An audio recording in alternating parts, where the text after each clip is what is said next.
शकन शकन शकन शकन स्टार्ट करें शकन स्टार्ट करें शकन स्टार्ट करें। आ जाइए भाई सभी लोग क्लास को, आ जाइए भाई सभी लोग, अधिक से अधिक शेयर करें। ठीक है, क्लास को आ जाइए भाई सभी लोग, अधिक गुड इवनिंग शेयर करें। ठीक है, क्लास को आ जाइए भाई सभी लोग, अधिक गुड इवनिंग शेयर करें। ठीक है, क्लास को आ जाइए भाई सभी। ध्यान दीजिए, कुछ प्रॉब्लम के चलते क्लास थोड़ा लेट से स्टार्ट हो पाई है। ठीक है, आ जाइए सभी लोग, जल्दी से जल्दी लाइव आ जाइए और क्लास को अधिक से अधिक शेयर करें। ठीक है, और जो क्वेश्चन श्रृंखला है इसमें आप सभी लोग आंसर देने का प्रयास करिएगा।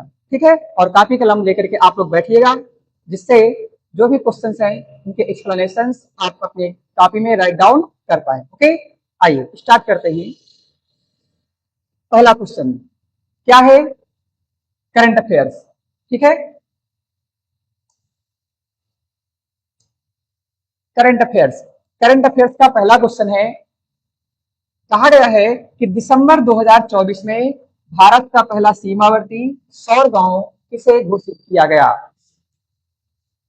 क्या किया गया? दिसंबर 2024 में भारत का पहला सीमावर्ती, ध्यान देना होगा प्रश्नों पर, जो शब्दावलियां है इन पे विशेष ध्यान देना है। ठीक है, कहा गया है पहला सीमावर्ती सौर गांव किसे घोषित किया गया? सीमावर्ती सौर गांव, पहले का कहने का आशय यह है भारतीय सीमा पे पड़ता हो, सीमा के अंदर नहीं, भारतीय सीमा पर, ठीक, अर्थात अंतरराष्ट्रीय सीमा के समीप पड़ता हो। तो देखिए इसका क्या नाम है, लिखा है मोढेरा, गुजरात। जीजे का मतलब होता है गुजरात। ध्यान देना, एक सवाल है, पहले ही बताया गया था कि मोढेरा सूर्य मंदिर है। क्या है? मोढेरा सूर्य मंदिर। ये कहां पर है? मोढेरा सूर्य मंदिर ये गुजरात में पड़ता है, इसे याद रखना। 2023 में इसे यूनेस्को की सूची में शामिल किया गया था। ठीक है, ध्यान रखना, मोढेरा सूर्य मंदिर कहां है? गुजरात में है। और अगला है मसाली। क्या नाम है? मसाली। ध्यान रखना, वीआईएमपी क्वेश्चन है कि पहला सौर गांव कौन बनाया गया था? उसका नाम है मसाली। क्या नाम है? मसाली। मसाली कहां है? गुजरात में। ठीक है, कहां है? गुजरात में। आइए गुजरात से कुछ स्टैटिस्टिक्स के क्वेश्चन देख लेते हैं। ठीक है, तो भारत का जब आप मैप राइट डाउन करेंगे तो इस प्रकार से देखेंगे गुजरात। ठीक है, गुजरात की लोकेशन इस प्रकार से आप देखते हैं। ठीक है, और ये अपडेट होते हुए इस तरह से निकल जाता है। ये आंध्र प्रदेश और ये आपकी चिल्का झील पड़ती है, ये उड़ीसा होते हुए क्या है? वेस्ट बंगाल। ठीक है, यहाँ पर गुजरात में अहम रूप से दो खाड़ियां हैं। क्या है? खाड़ी। ठीक है, जिसे क्या नाम देते हैं? तो ये देखिए, ये यहाँ पर है, इसे कहते हैं बे ऑफ खंभात, अर्थात इसे खंभात की खाड़ी कहते हैं। क्या कहते हैं? खंभात की खाड़ी कहते हैं। और इसे कच्छ की खाड़ी कहते हैं। क्या कहते हैं? कच्छ की खाड़ी कहते हैं। और आपने नाम सुना होगा कच्छ का रण, वो इसी क्षेत्र में पाया जाता है। यहीं से 24वीं समांतर रेखा गुजरती है, जो भारत और पाकिस्तान के मध्य विभाजित क्षेत्र रहता है।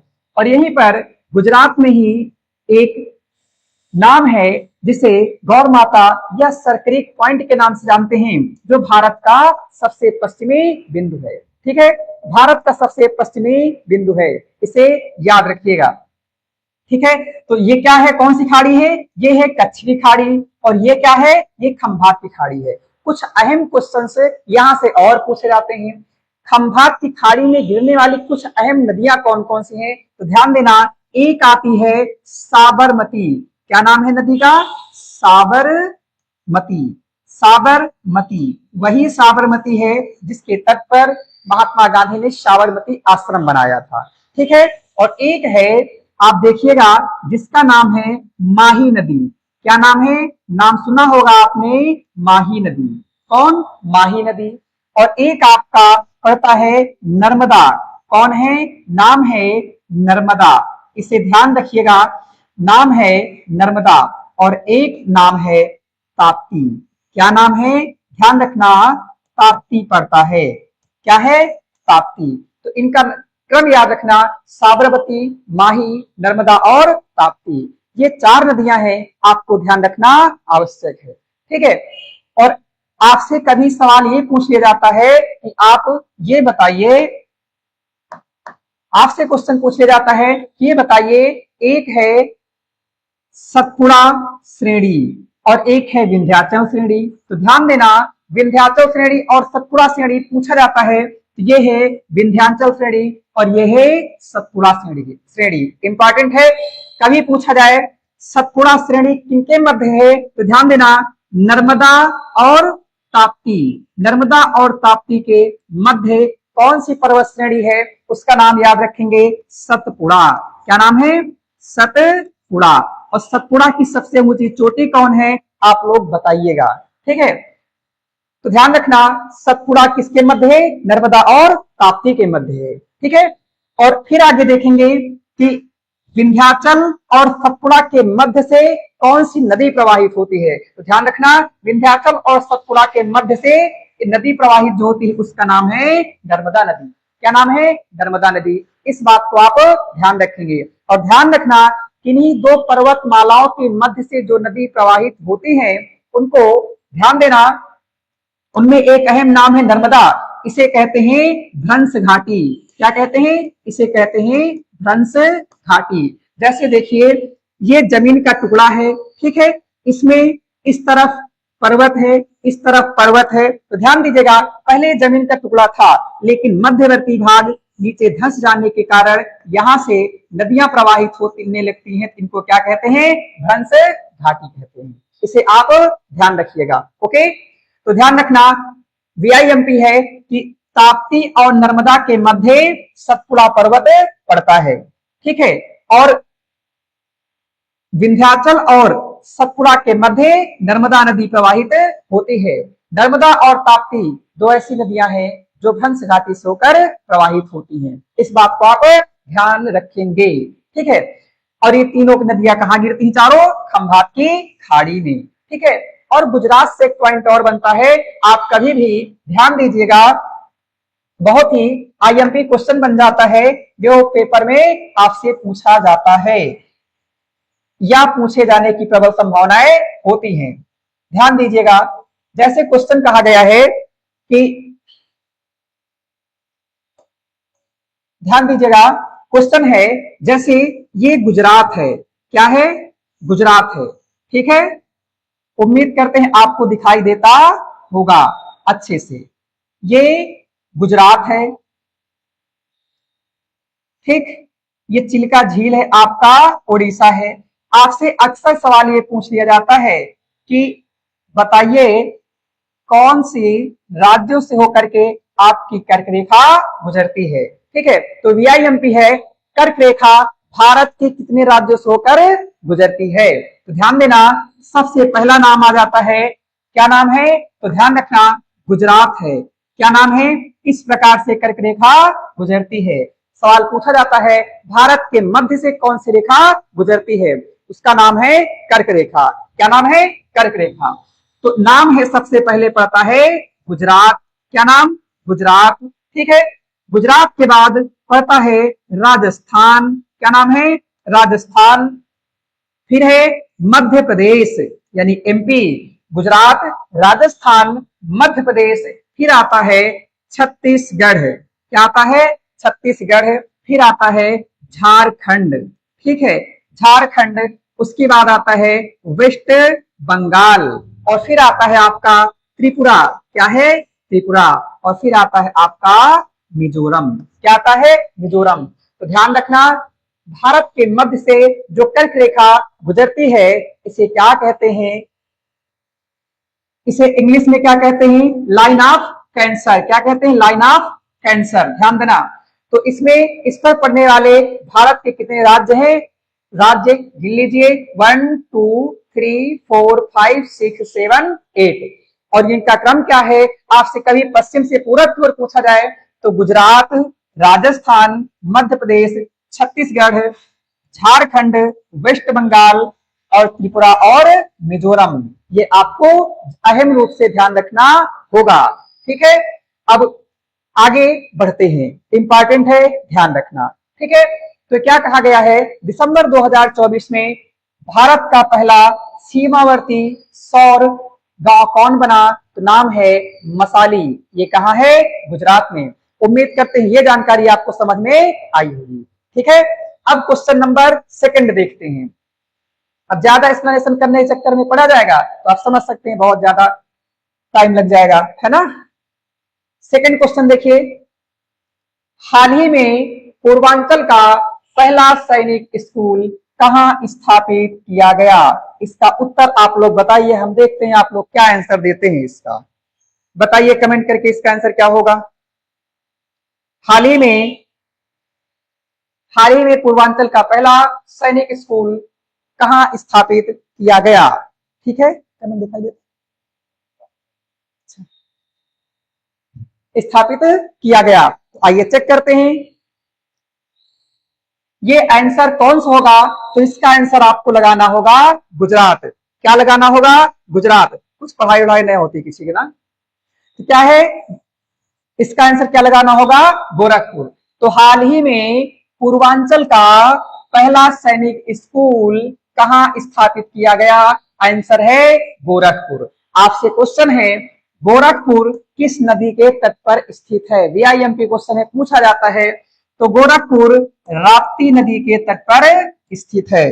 किस नदी के तट पर स्थित है, राप्ती नदी के तट पर स्थित है। ठीक है, इस बात को ध्यान दीजिएगा। राप्ती नदी के तट पर कौन स्थित है, तो गोरखपुर स्थित है। ठीक है, वाराणसी किस नदी के तट पर है, और प्रयागराज आप बताइएगा। ठीक है, नेक्स्ट क्वेश्चन है क्वेश्चन नंबर 3। देखिए, प्रधानमंत्री मातृ वंदन योजना के संदर्भ में निम्नलिखित पर विचार करें। किस पर, प्रधानमंत्री मातृ वंदन योजना के संदर्भ में विचार करें। देखो, पहला क्वेश्चन कहा गया, इस क्वेश्चन का पहला स्टेटमेंट है, यह योजना केवल पहली संतान के, ध्यान देना, पकड़िएगा सवाल, केवल पहली संतान। ठीक है, कि एक बात बता देते हैं, जीएस में अक्सर जो केवल यानी दबाव सूचक वाक्य होते हैं वो अक्सर गलत माने जाते हैं, माने नहीं, होते ही हैं, इस बात को ध्यान दीजिएगा।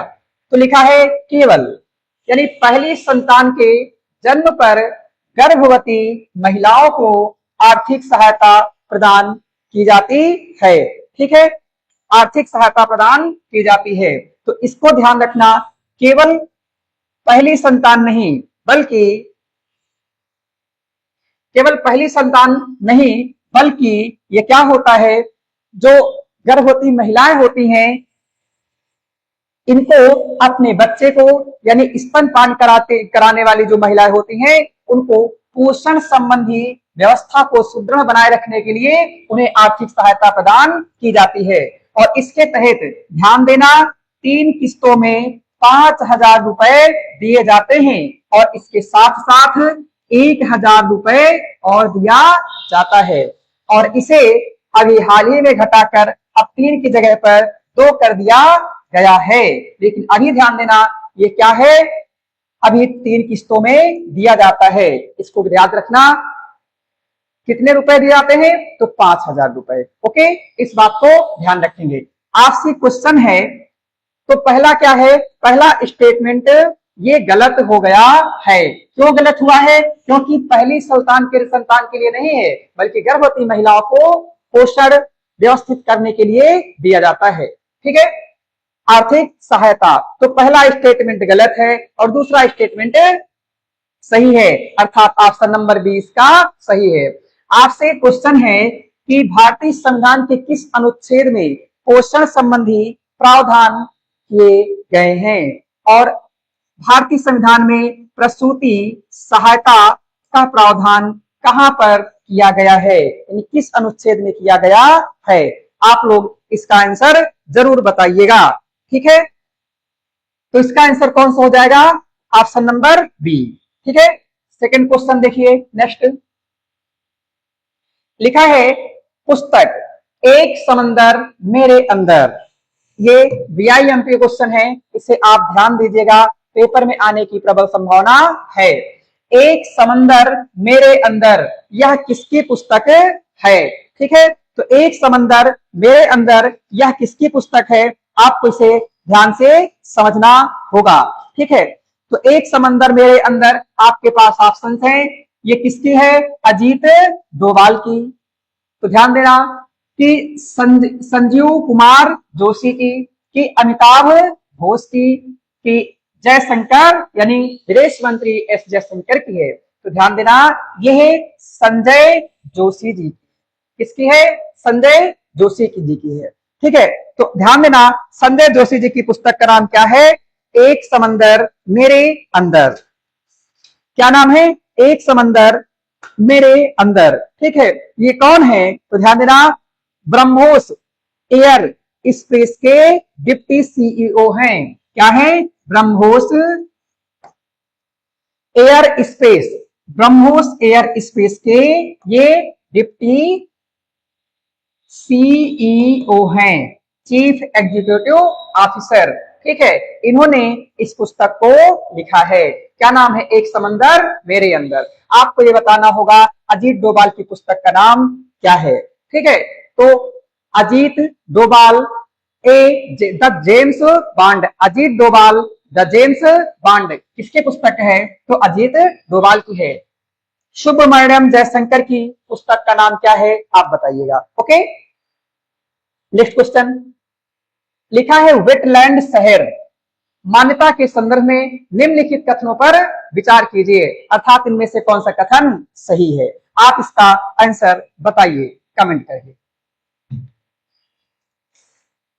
जल्दी से बताइए भाई, इसका आंसर क्या होगा?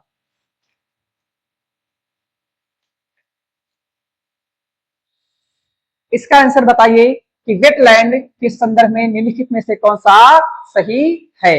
ठीक है, तो देखिएगा, भारत के पहले वेटलैंड शहर के रूप में इंदौर और उदयपुर को क्या किया गया? 24 जनवरी 2025 को मान्यता मिली। क्या ये बताइए यह सही है या गलत है? आप लोग बताइए, बताइए आप लोग भाई। तो भारत का पहला, ध्यान देना VIMP क्वेश्चन है, भारत का पहला वेटलैंड शहर। आपको वेटलैंड शहर पता होना चाहिए, ये क्या है? पहली बात तो आप वेटलैंड जानिए। ठीक है, वेटलैंड, ध्यान देना ये वेटलैंड क्या है? इसी को हम कहते हैं आर्द्र भूमि। क्या कहते हैं? आर्द्र भूमि कहते हैं। ठीक है, आर्द्र भूमि। इसके यह दिवस कब मनाया जाता है? तो यह दिवस मनाया जाता है प्रतिवर्ष 2 फरवरी को।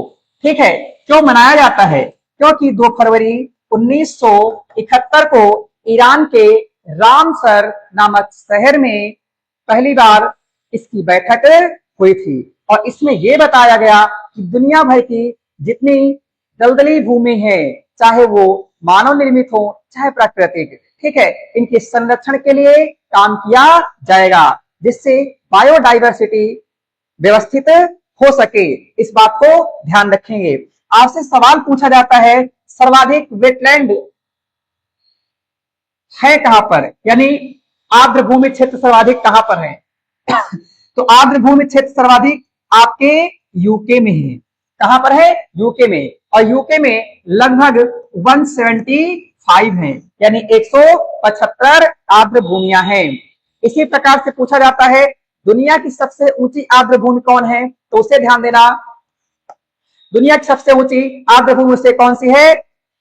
याद रखना, मोरीरी। क्या? देखिएगा, तिसो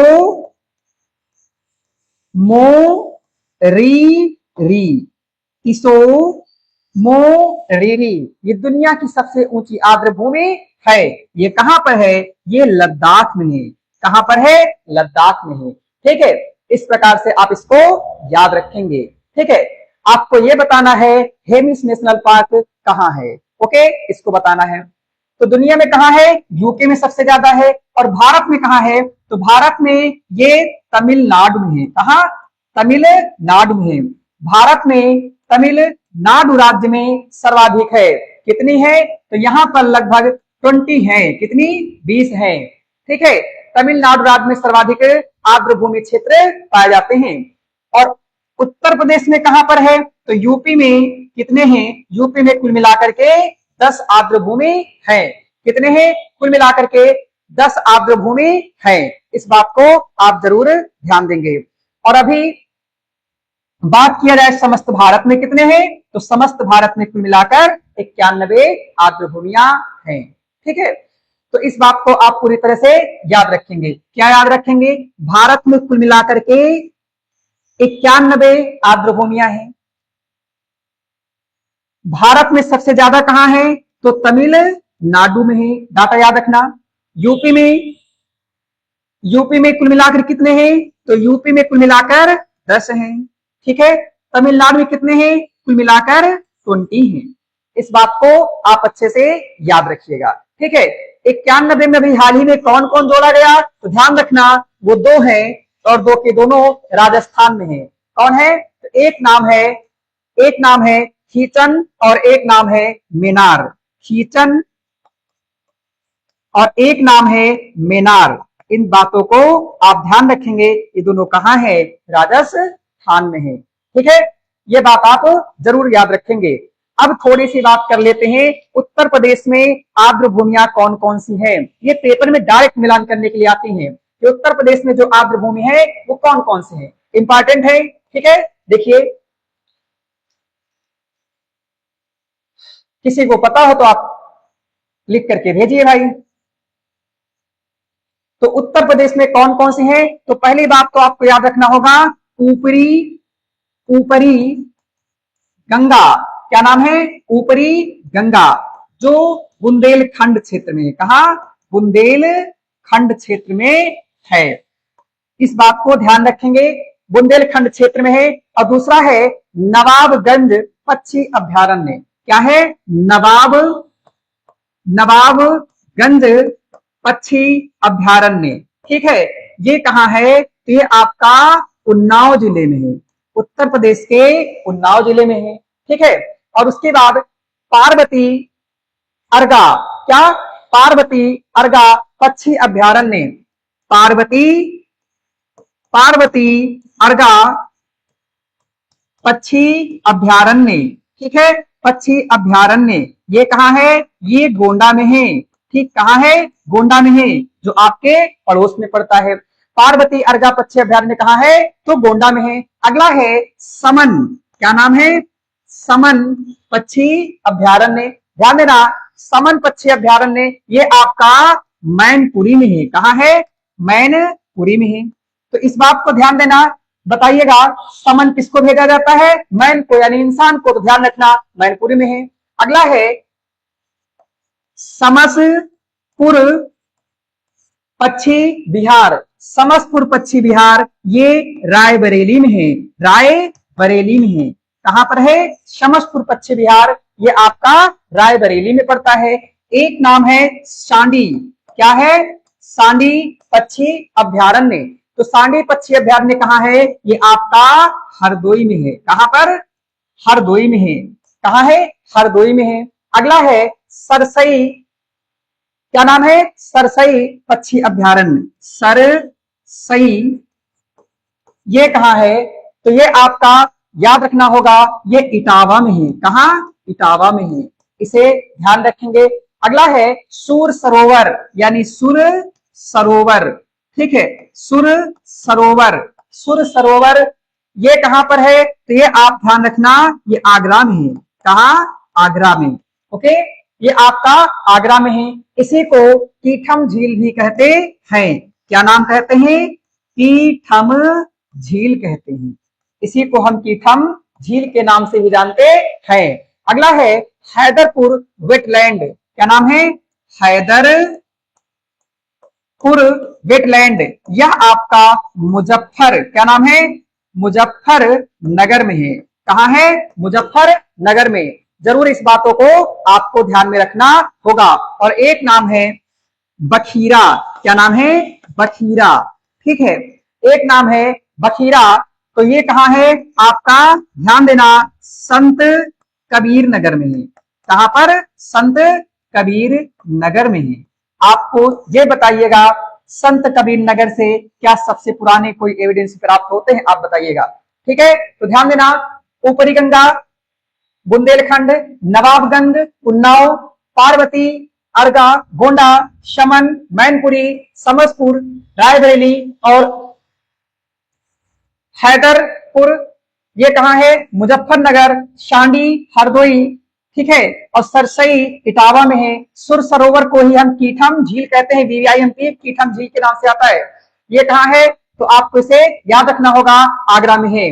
और बखीरा कहां है? संत कबीर नगर। इन्हें आप जरूर से जरूर ध्यान रखेंगे। इस प्रकार से क्वेश्चन और पूछता है छोटा सा कि भारत, बताइएगा सबसे बड़ा, क्या सबसे बड़ा, सबसे बड़ा क्षेत्र कौन सा है? यानी आर्द्र भूमि क्षेत्र सबसे बड़ा कौन सा है? तो ध्यान देना, आर्द्र भूमि क्षेत्र सबसे बड़ा जो आपका है उसे सुंदरवन कहते हैं। क्या कहते हैं? सुंदरवन कहते हैं। सुंदरवन कहां है? तो आपका वेस्ट बंगाल में है।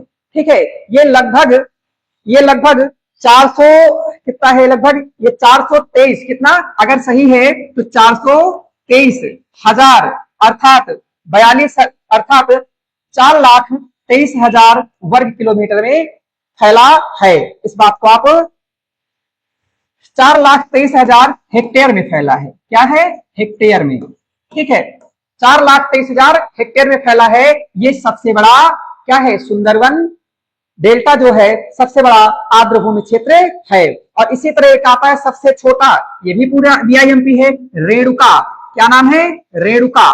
ध्यान देना, रेणुका वेटलैंड क्षेत्र, ये लगभग 20 हेक्टेयर में फैला है। ये सबसे छोटा है। ये आपका हिमाचल प्रदेश में है। कहां पर है? हिमाचल प्रदेश में। इस बात को आप ध्यान रखेंगे। तो देखिएगा, भारत के पहले वेटलैंड शहर के रूप में इंदौर और उदयपुर को 24 जनवरी 2025 को मान्यता मिली। ये सही है। और लिखा है रामसर कन्वेंशन के तहत वेटलैंड सिटी की मान्यता की शुरुआत 2017 से नहीं बल्कि ये 2015 से होती है। इस बात को ध्यान रखेंगे। अर्थात ऑप्शन नंबर ए केवल एक सही है। ओके, आइए नेक्स्ट क्वेश्चन देखते हैं।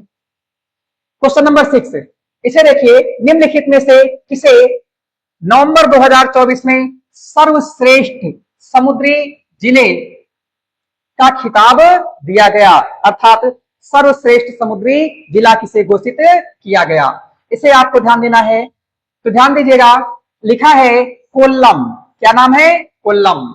कोल्लम ये एक केरल का क्षेत्र है। कहां का? केरल का जिला है कोल्लम। इसे सर्वश्रेष्ठ समुद्री जिले का दर्जा प्रदान किया गया है। आपसे सवाल है केरल से दो बातें। एक नाम है नीलगिरी, नीलगिरी पर्वतमाला। ये कर्नाटक, केरल और तमिलनाडु, कर्नाटक, केरल और तमिलनाडु में क्या है? स्थित है। जिनमें से आपसे पूछा जाता है कि बताइए सबसे ऊंची, नीलगिरी की सबसे ऊंची चोटी कौन सी है? तो नीलगिरी की सबसे ऊंची चोटी आप बताइए, अनाईमुडी है या कोई और, या दोदेबेट्टा? आप बताइए कौन है?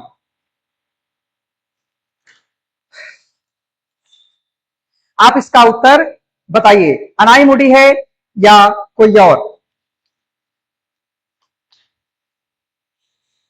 बोलिए भाई, तो कौन है? तो नीलगिरी की सबसे ऊंची चोटी कौन है? आपको याद करने की जरूरत नहीं है, याद रहेगा, बस थोड़ा सा ध्यान दीजिए। क्या है? इसे हम कहते हैं दोदा बेट्टा। क्या कहते हैं? दोदा बेट्टा, या इसी को डोडा बेट्टा भी कहते हैं। डोडा बेट्टा कहते हैं। ठीक, डोडा बेट्टा। तो ये क्या है? नीलगिरी की सबसे ऊंची चोटी है। क्या है? नीलगिरी की सबसे ऊंची चोटी है। ठीक, इसे आप याद रखेंगे। ये कितनी है? तो भाई 2637। कितनी? ये लगभग 2637 मीटर ऊंची है। कितनी? 2637 मीटर ऊंची है। और इसी तरह आता है दक्षिण भारत की सबसे ऊंची चोटी कौन है? तो दक्षिण भारत की सबसे ऊंची चोटी, उसका नाम है अनाई मुडी। क्या नाम है? अनाई मुडी। क्या नाम है? अनाई मुडी। इसकी ऊंचाई लगभग 2695 मीटर है। कितनी है? लगभग 2695 मीटर है। कितनी है? 2695 मीटर है। इस बात को आप ध्यान रखेंगे, ठीक है। अनाई मुडी आप ध्यान रखेंगे और आप दोदाबिट्टा याद रखेंगे। नीलगिरी की कौन सी चोटी? सर्वोच्च चोटी कौन है? दोदाबिट्टा है, ठीक है। जो पड़ती कहां पर है? अगर आपसे कभी पूछ लिया जाए तो ये भाई तमिलनाडु में। कहा? तमिलनाडु में, ठीक है। और इसी तरह केरल से पूछ लिया जाता है कि केरल की सबसे बड़ी झील कौन सी है? तो केरल की सबसे बड़ी झील की हम बात करें, उसका नाम है अष्टमुडी। और अष्टमुडी से थोड़ा और बड़ी, उसका नाम है वेम्बनाड झील। क्या नाम है? वेम्बनाड झील, ठीक। वेम्बनाड, वेम्बनाड के बाद अष्टमुडी आती है। ये सबसे यहाँ की बड़ी झील है। और सबसे छोटी की पूछा जाए तो कोकोड झील है। क्या है? कोकोड झील है, ठीक है। इसे आप याद रखेंगे। ये केरल की बात है, ओके। नेक्स्ट देखिए, तो इसका आंसर आपको पता चला होगा।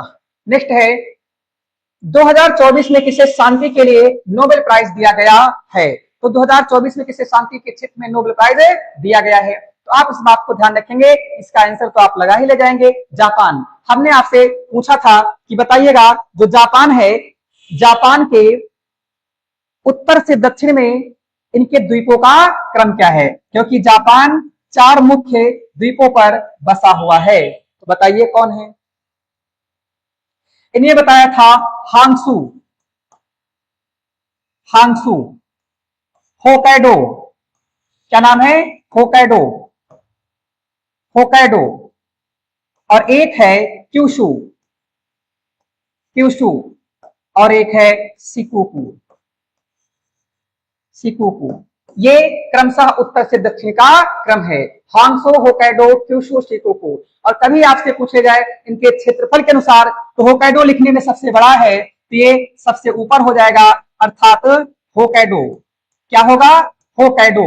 अरे कोई दिक्कत नहीं है, एक याद रखिएगा, दूसरा अपने आप याद हो जाएगा। होकाइडो उठा के ऊपर रख देना, अपने आप दूसरे नंबर पे बन जाएगा, ठीक है। और ये जो क्यूशू है सबसे नीचे रख देना, अपने आप ये तीसरे नंबर बन जाएगा, ठीक है। क्या होगा? होकाइडो।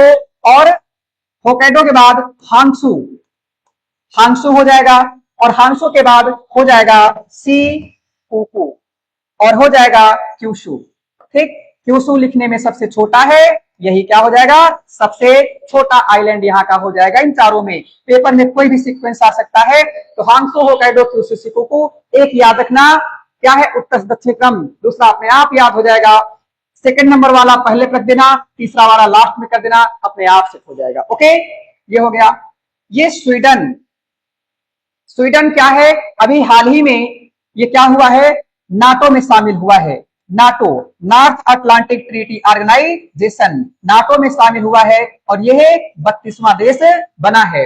यही बात, अर्थात इसी में शामिल होने के लिए यूक्रेन बात कर रहा था। ये यूक्रेन आप समझ पा रहे हैं कितना मार खाया है, लेकिन चुपके से यह शामिल हो गया है। तो कौन शामिल हो गया है? इसका नाम यूक्रेन। इसका नाम क्या है?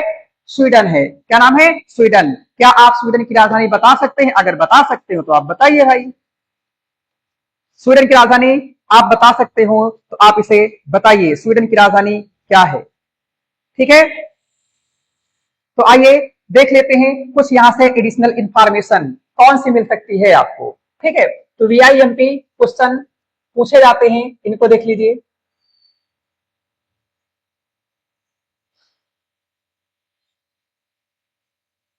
देखिए क्या है, यहां से आपसे कुछ क्वेश्चंस पूछे जाते हैं। जैसे आपसे पूछा जाता है कि बताइए नाटो में 32वां देश कौन शामिल हुआ? तो नाम है स्वीडन। और स्वीडन 7 मार्च 2024 को शामिल हुआ है। कब? 7 मार्च 2024 को ये शामिल हुआ है। और उसके बाद है स्कैंडिनेवियाई देश पूछे जाता है। क्या? स्कैंडिनेवियाई देश। तो ध्यान देना, डेनमार्क, नॉर्वे और स्वीडन। कौन कौन? डेनमार्क, डेनमार्क, नॉर्वे और स्वीडन। डेनमार्क और नॉर्वे और स्वीडन, ये तीन ऐसे देश हैं जिनको हम क्या कहते हैं, ये तीनों देशों को स्कैंडिनेवियाई देश कहते हैं। क्या कहते हैं? स्कैंडिनेवियाई देश कहते हैं। इन बातों को ध्यान रखेंगे। कौन कौन स्कैंडिनेवियाई देशों में सवाल सीधे आता है, निम्नलिखित में से कौन सा स्कैंडिनेवियाई देश में शामिल नहीं है? तो नॉर्वे, स्वीडन और डेनमार्क। कौन कौन? नॉर्वे, स्वीडन और डेनमार्क। इसे याद रखना, DNS, DNS, इसे याद रखना। डेनमार्क, नॉर्वे और स्वीडन, ये क्या है? स्कैंडिनेवियाई देश हैं। और इसी में दो और देशों को अगर शामिल कर दिया जाता है, कौन कौन सा? फिनलैंड और आइसलैंड, यानी फिनलैंड, फिनलैंड और आइसलैंड, फिनलैंड और आइसलैंड, फिनलैंड और आइसलैंड को अगर शामिल कर दिया जाता है तो यही देश आपके जो स्कैंडिनेवियाई देश हैं, यही आपके नॉर्डिक देश कहलाते हैं। क्या? नॉर्डिक। नॉर्डिक का मतलब होता है, ठीक है, उत्तर, यानी नॉर्डिक का मतलब होता है यूरोपीय महाद्वीप के सबसे उत्तरी जो कंट्री है, यानी सबसे उत्तरी जो देश हैं, उन्हीं को नॉर्डिक देश कहा जाता है। उसमें कौन कौन शामिल है? तो ध्यान देना, DNS अर्थात डेनमार्क, नॉर्वे और स्वीडन, और उसके बाद फिनलैंड और आइसलैंड। कौन? फिनलैंड और आइसलैंड। आप बताइएगा, डेनमार्क, नॉर्वे, स्वीडन, फिनलैंड और आइसलैंड की राजधानी क्या है? आप लिखकर जरूर बताइएगा। ओके, उम्मीद करते हैं बात आपको समझ में आई होगी। स्कैंडिनेवियाई देश डेनमार्क, नॉर्वे, स्वीडन यानी DNS, और इसमें फिनलैंड और आइसलैंड को शामिल कर दोगे तो यही नॉर्डिक देश कहलाएंगे। ओके, ये समझ में आया होगा। यहां से आपको बताना है कि बताइए शांति के क्षेत्र का नोबेल कहां से दिया जाता है और कब से स्टार्ट होता है, और अर्थशास्त्र का नोबेल प्राइज कहां से दिया जाता है और कब से स्टार्ट होता है। ओके, नेक्स्ट क्वेश्चन लिखा है, भार्गवास्त्र ड्रोन रोधी, भार्गवास्त्र ड्रोन रोधी प्रणाली का परीक्षण जनवरी 2025 में, जनवरी 2025 में ये जगह भरना है, गोपालपुर में किया गया। तो ध्यान देना, यह आपका ओडिशा हो जाएगा। कहां हो जाएगा?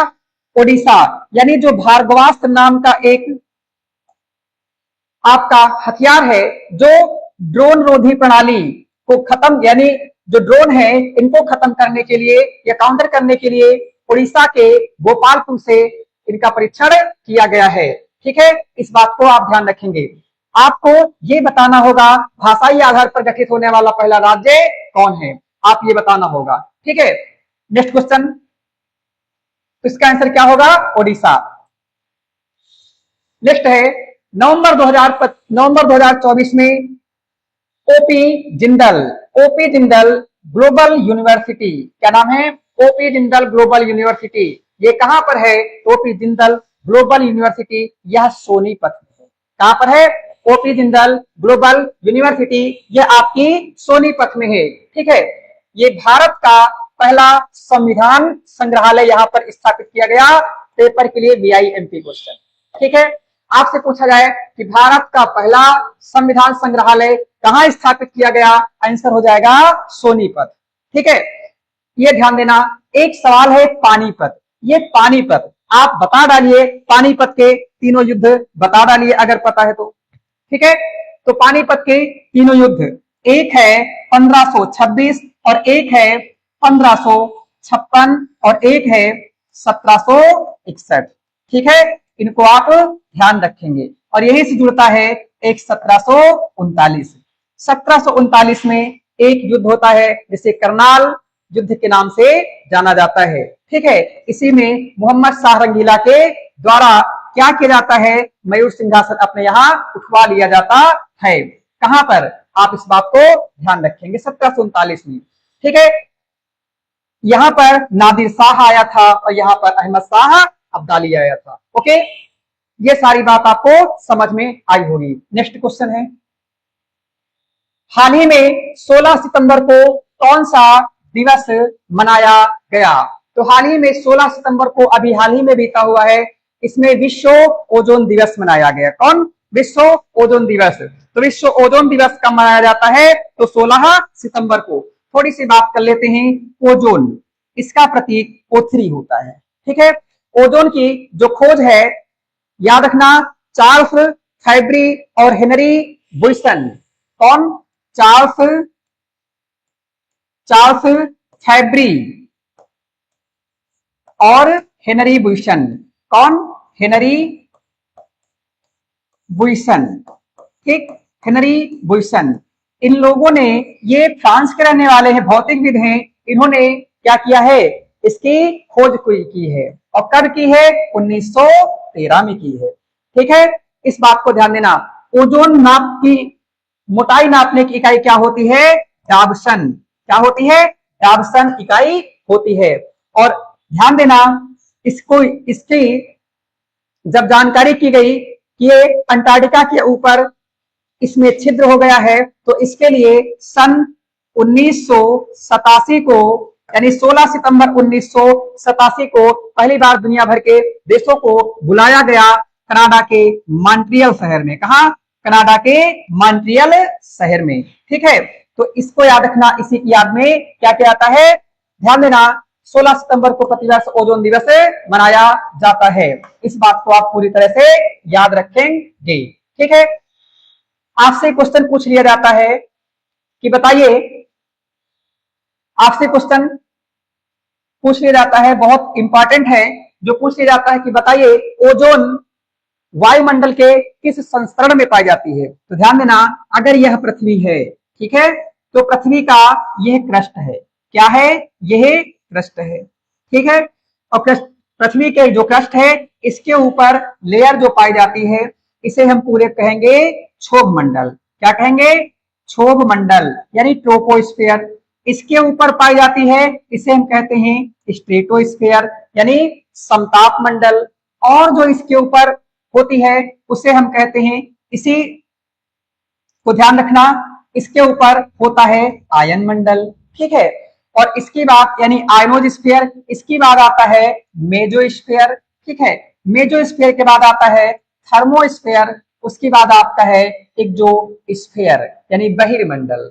ध्यान देना, कौन कौन सा? तो एक नाम है, इसी कहते हैं क्षोभ मंडल।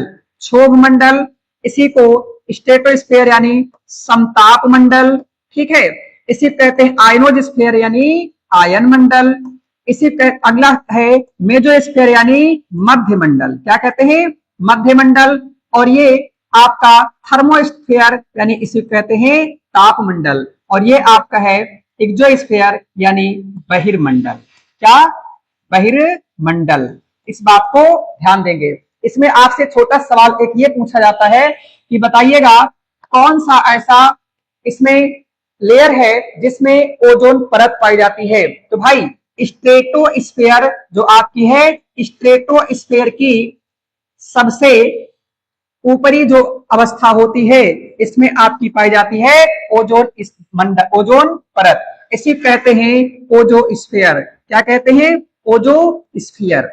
इस बात को ध्यान रखेंगे, अर्थात इसी को ओजोन मंडल के नाम से जानते हैं। और जो क्षोभ मंडल का सबसे ऊपरी हिस्सा है, क्षोभ मंडल का सबसे ऊपरी हिस्सा है यहीं पर, और समताप मंडल का सबसे निचला हिस्सा यहीं पर पैदा होते हैं क्लाउड। इसी को कहते हैं mother of cloud. Mother of cloud के नाम से जानते हैं। ठीक है, इंपॉर्टेंट रूप से जितने भी प्राकृतिक घटनाएं होती हैं वो आपकी क्षोभ मंडल में घटित होती हैं। और जो समताप मंडल है, यहाँ पर वायुयान आदि उड़ते हैं। और जो क्षोभ मंडल है, यहीं पर 420 किलोमीटर प्रति घंटे के हिसाब से यहाँ पर चलती हैं धाराएं, जिन्हें हम जेट धाराओं के नाम से जानते हैं। इसकी खोज द्वितीय विश्व युद्ध के दौरान हुई थी, पेपर में पूछा जाता है। ठीक है, इस प्रकार से आप इसे ध्यान रखेंगे। आपके लिए क्वेश्चन है, कितने मीटर की ऊंचाई पर आगे ऊपर जाने पर 1 डिग्री टेम्परेचर की गिरावट आती है? उम्मीद करते हैं ये सारी जानकारी और एक्सप्लेनेशन आपको समझ में आया होगा। ठीक है, और इसको, यानी इस क्लास को अधिक से अधिक आप क्या करेंगे? शेयर करेंगे, लाइक करेंगे, कमेंट्स करेंगे। ओके, धन्यवाद।